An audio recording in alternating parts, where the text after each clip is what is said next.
Blessed be my witches, and welcome to another episode of Witch Please. It is I, Odin the Seer, and today we are going to be doing the first part to my resin series.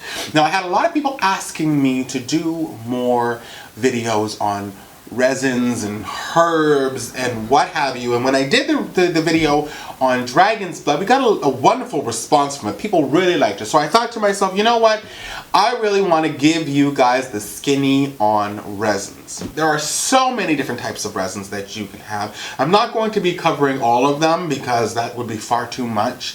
However, I'm going to start off with the ones that I feel that every witch should have. So today we are going to be focusing on Copal. This is more of a golden Copal and a Copal Negro, which is the black Copal. There are many different types of Copal. I believe there's over, I think it's over like 300 or 400 of them. There's so many different types of Copal. I find that a lot of the lighter Copals are actually great and they can be used mainly for the same things.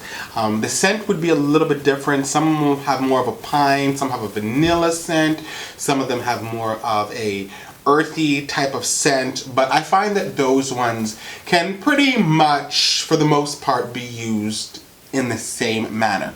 Now, the reason why I wanted to do two different Copals here, I wanted to do the golden or the lighter Copal and the Copal Negro, is because there is subtle differences within these ones that I really want to bring to your attention. So firstly, let's talk about Copal and how it can be used. Copal is great for love. It is great for purification. It is great for transformation. It is great for enlightenment. It is great for families. It is great for transformation. It is great for grounding. It is great for centering. It is great for ancestral work. It is great for pretty much anything that has to do with developing the self. Now, have I used Copal in other types of magic as a binder?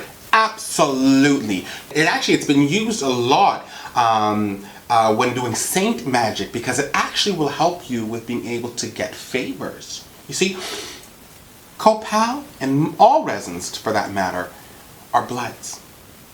They are the blood of the tree. Right?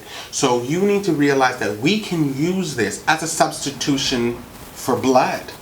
You can even use golden or Copal Negro as a substitution for a heart in a poppet. So think about that for a second. Think of how powerful that is. It is a life force in and of itself. It is great for sacrifice.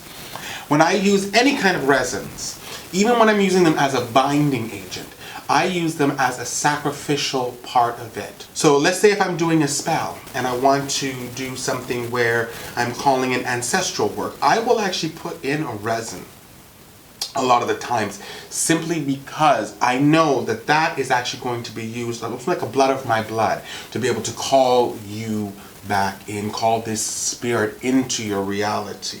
Right? If you take a look at, let's say, frankincense and myrrh. Why is frankincense and myrrh burnt in churches and burnt in synagogues and burnt in all these different places? It is a blood. It is a sacrificial type of vibration that you can bring in to any kind of situation.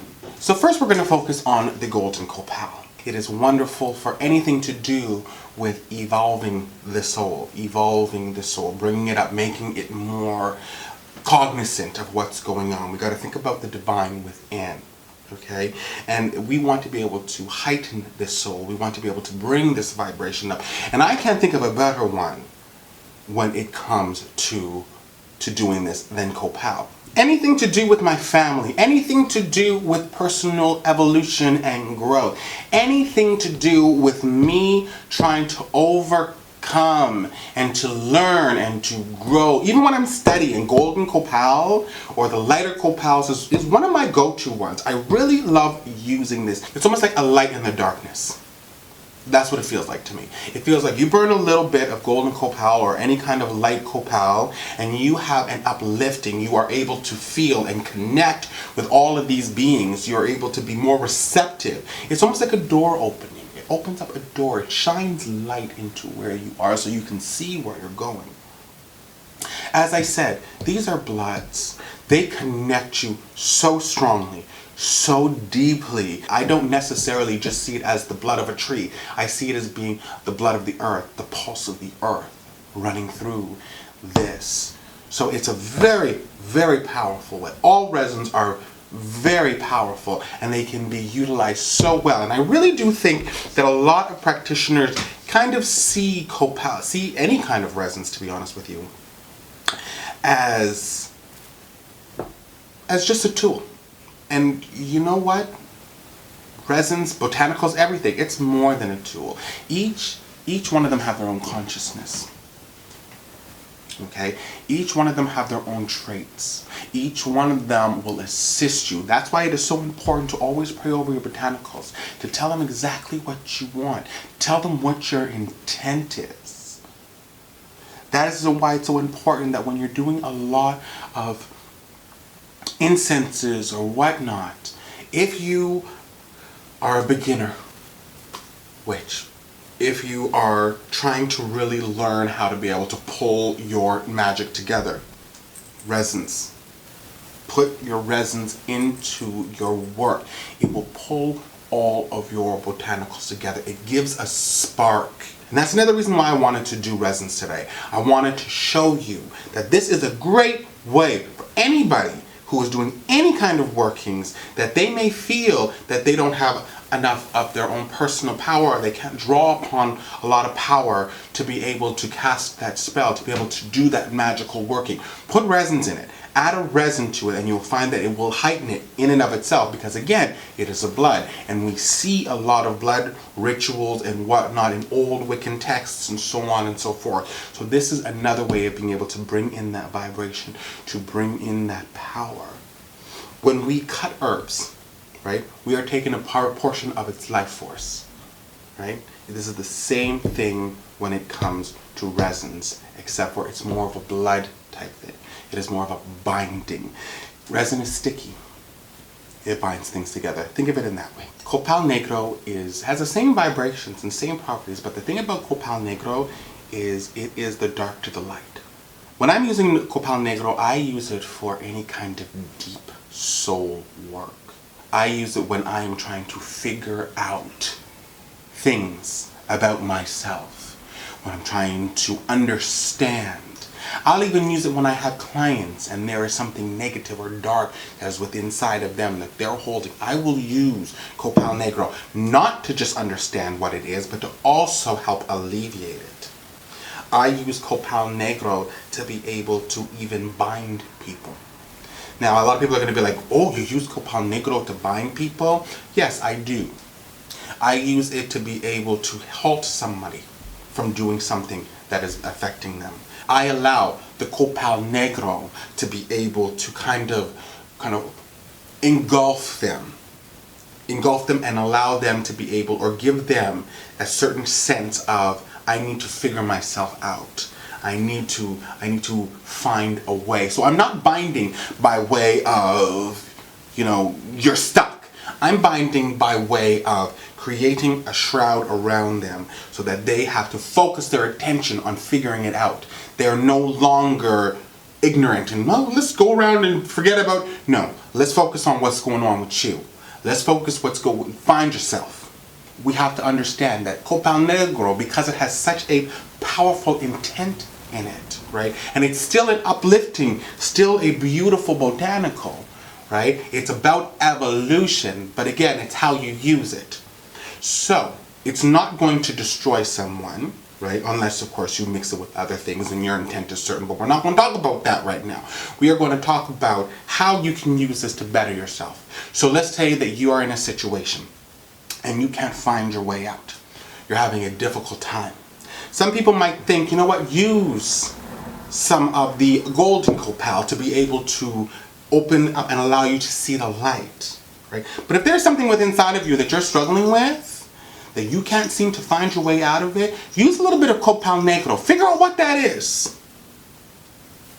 Delve deep within inside of yourself.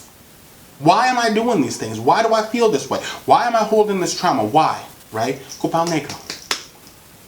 that will bring in that force for you to understand exploration, delving deep, having the strength to be able to delve deep. Fearlessness of the unknown.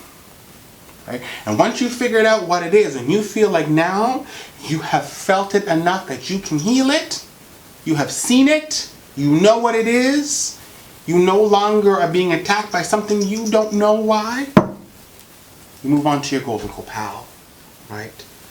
And you bring yourself from that place into the light. Right? You move it from something that has power over you to something that you have power over, something that you control, something that you have the ability to be able to maneuver and use to your advantage. For me, when I'm using a resin, I will use a resin because I know that on other planes of existence, anything that I want already manifested. It's already there. I will even use my resins to be able to bind that to this reality, the tangible reality, so that I can feel it. I can experience it. I've read other practitioners say that they actually will use resins as the force that brings something from the external, from the atmos, into their reality.